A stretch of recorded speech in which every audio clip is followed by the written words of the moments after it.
Hello, everybody. Welcome back to the channel. We have Coach Mark with us again. Coach Mark, thank you for joining us. How are you going, buddy?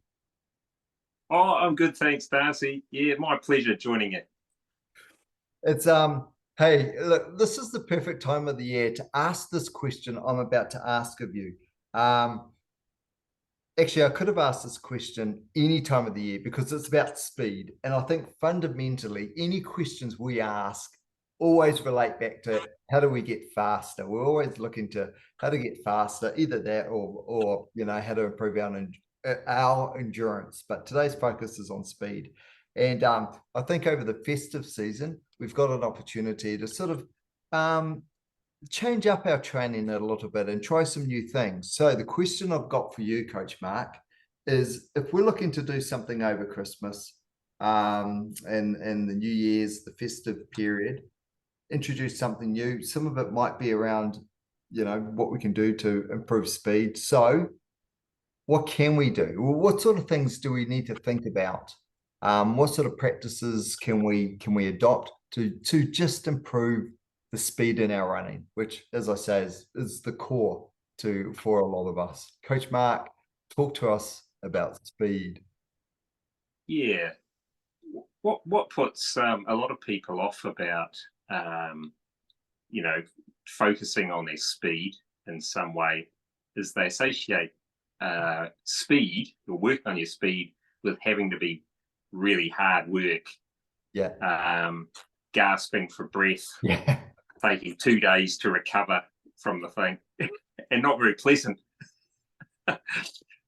But the great thing, it doesn't actually have to be at all. Speed and effort don't have to be the same thing.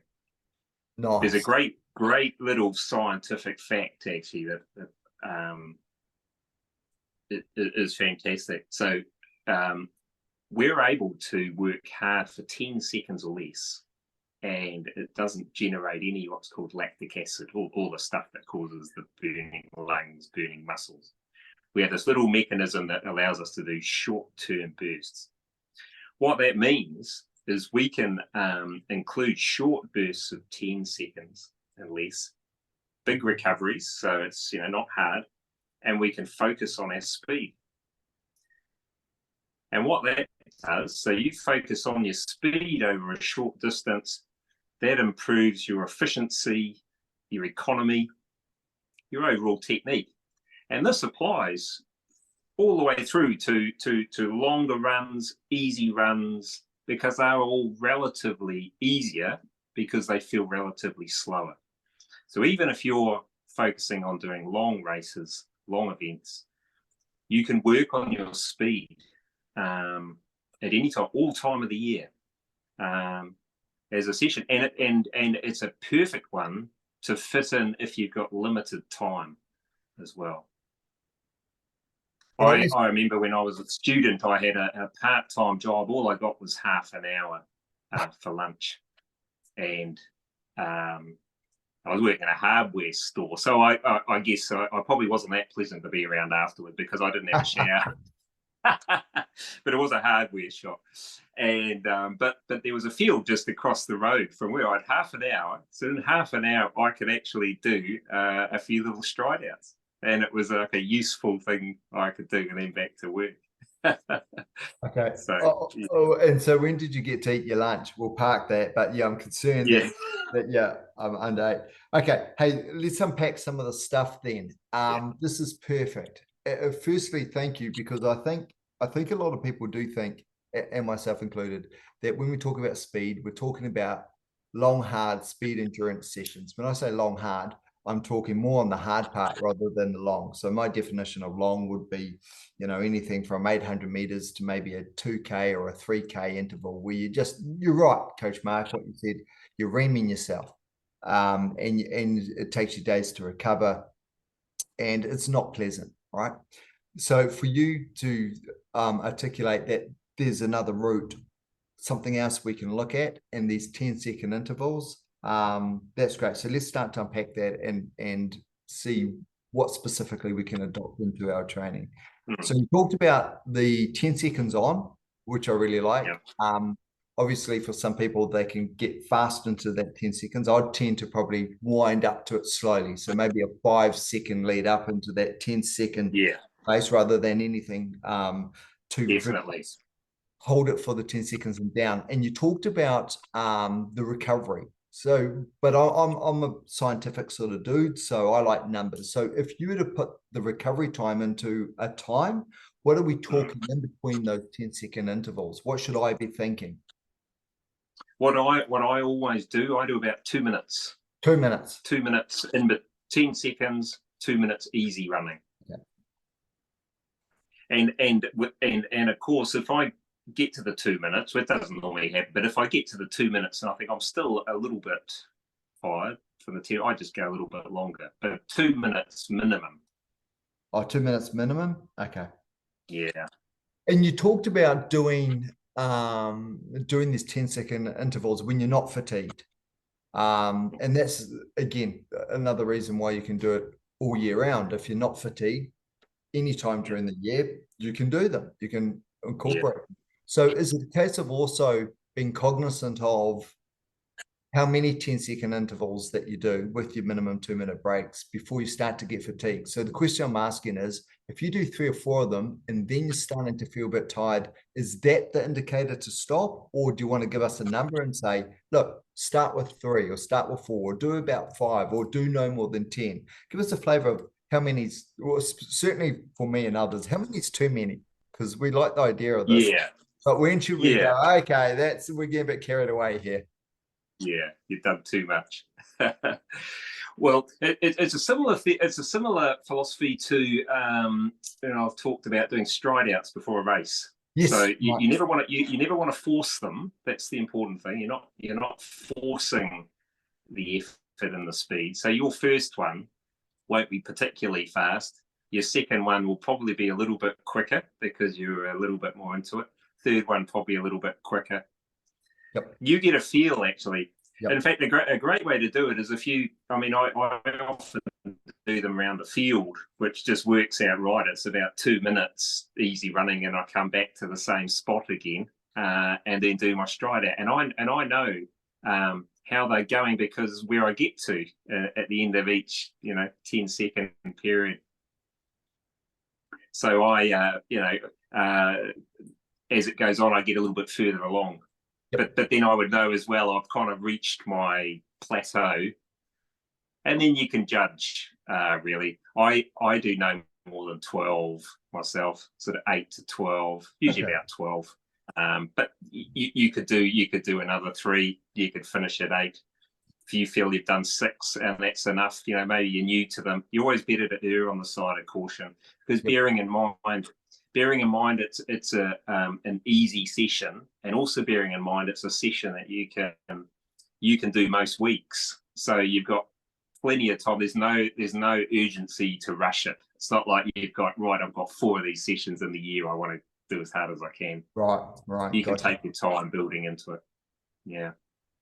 Would they replace an interval session, or is it a case of, look, as long as you're not feeling fatigued, feel free to, if you've done a couple of interval sessions during the week, feel free to put them in your easy run, as long as you feel fresh and you're not pushing the envelope. So would they replace an interval session, or is it a case of they can be on top of? It depends how you feel. I know I ask these sort of questions, and it depends on so many factors, like how long someone's been training and yeah, their sleep and their nutrition and their general recovery and mental state and a whole lot of stuff. So we'll leave it to those watching the video to try and take their personal circumstances into account. But as a general, should it, for most runners, should it replace an interval session, or is it something we can pretty much feed in? It shouldn't generally replace an interval session because an interval session, you're really working on speed, endurance, lactate threshold, VO2 max, the ability to hold a pace for a long period of time. So then that applies to keeping going in a race. Whereas this session won't help you keep going during a race, but they will help your overall, your top end and your efficiency. So So a classic day to do them would be on, say, a Monday or a Friday on your easy run day. But just do some relaxed stride outs as part of it. It makes it a useful session. Perfect. And also, if you've got an easy week, say you've got an easy week, or you might be feeling particularly tired this week, too tired to do a full interval session, then it's a good one to slot them in as well. Nice. But, yeah, they're achieving different goals. So the interval session is the one that will give you the improvement in that area. This is a different area you're working on. So they're quite different. Perfect. Perfect. Okay, so you've sold me on them. So we're talking 10-second intervals. The reason why we're focusing on 10 seconds is that doesn't give your body the chance to build up lactic acid and all the bad stuff that comes from the long stuff. So you can almost like, this is me wording it, not you, Coach Mark, but in my mind, I think they're almost like a freebie, as long as you don't overuse them. So don't do 20 or whatever, do a fair number. Just, follow your body as a monitor, do a fair number. Make sure that there is a break in between them, at least 2 minutes. Give yourself 2 minutes, check back in, see how you're feeling. If you're ready to go again, go again. They don't have to replace an interval session, because interval sessions are slightly different training. So you can build them into your easy run. Probably a personal thing for me, I'd probably do it in the middle rather than the end of the easy run, where I'm not super fatigued. I'm just feeling okay. I've warmed up, threshed them out that way. Because they're not overly destructive, there's probably a better word, on your body, you can do all the way through the year. So if you're heading up to a peak, or if it's an off season or something like that, as long as you're properly warmed up like anything, then you can knock out a few, and it just keeps your body sort of I suppose just on point a little bit. Yes. In terms of that summary, is there anything I've missed or anything I've said that doesn't accurately reflect what you've shared with us today, Coach Mark? No, that sums it up. That sums it up, Darcy. It's amazing, actually. You do a session like that, and you might start off on your easy run, and you might feel a little bit creaky. Then you do a few of these stride outs, relaxed stride outs, and then you do your more easy running at the end. The easy running at the end feels so good. You feel so loose, and relatively it feels like you're just jogging, but you'll probably find you're going, a lot quicker than you were in the first bit Yeah, no, kind of test. Yeah, and that in itself shows the power of them. Yeah. Oh, that's perfect. That's awesome. And that's good news. It talks to what we're looking for, which is improving and increasing our speed. And it talks to a good way to do that, that really works with our bodies, and and how they work, and especially around the lactic acid and all of that stuff. Coach Mark, thank you so much. Thank you for the viewers for making it to the end of this video. We do one question per video to keep them short and sharp, and it enables you to choose by thumbnail which questions you want the answers to. If you do have a question for Coach Mark, feel free to throw it in the comments of this video. We pick up those questions and we will answer them in a later video. But better still, what I recommend is actually have Coach Mark as your coach. Coach Mark, you didn't know I was going to do this, but let me just jump in. As I have Coach Mark for my coach, because what I get to do is ask Coach Mark questions like this and get personal responses. So if you want a training plan and the ability to ask Coach Mark questions directly by being one of his runners, all the details are in the show notes below, how to contact Coach Mark directly. Don't need to go through me. Coach Mark's details are there. Just reach out to him. Okay. Coach Mark, thank you so much for joining us. We're going to catch up again in the next video. What are we doing in the next video? How hard training should be. Oh, Let's do that. Now we're getting, the other one we're stressing it wasn't so hard. Yeah, this one is.